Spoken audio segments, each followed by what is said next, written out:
Liwane li îstika tinê ez derket pêşberî şano hezan. Tiyatro Mencela Wanê ku beriya 5 salan hatibû vekirin û di dema pandemiyê da deriyê wê girtî bû, roja şemiyê bi li îstika tinê ez derket pêşberî huner hezan. Hejmarek siyasetmevanên Partiya Demokratîkan Gelan HDP û Hunerhez beşdarî merasîma vekirina serdema nû ya Tiyatro Mencelê bûn. Li îstika tinê ez beriya pandemiyê hatibû amadekirin. Lê ji ber tedbîrên hember belavbûna vîrusa korona piştî 2 salan cara ewil li Wanê derket ser dike. Profesör Kibitsin. Kibitsin. Profesör Kibitsin.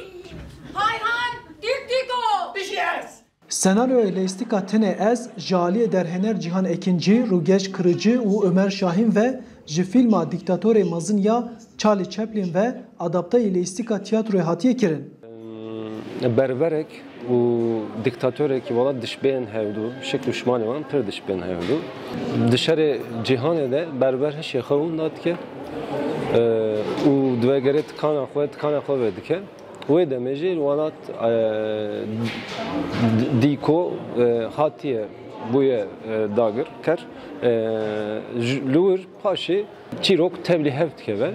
Berber dikeve şeklê dîktatör û dîktatör jî wek ku berbere tê girtin yani komedya şaşîtiyê di nav de heye em karin wisa bêjin kurtasê.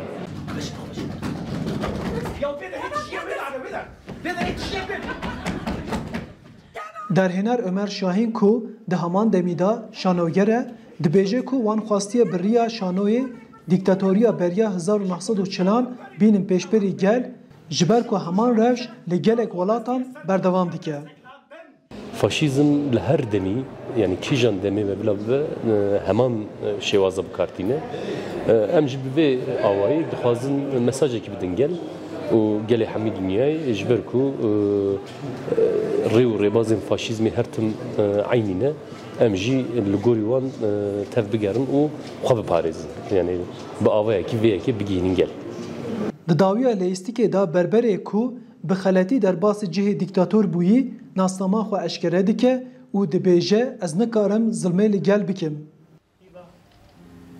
İva, tu li ku derê bijî serê xwe bilind bike û binêre îman.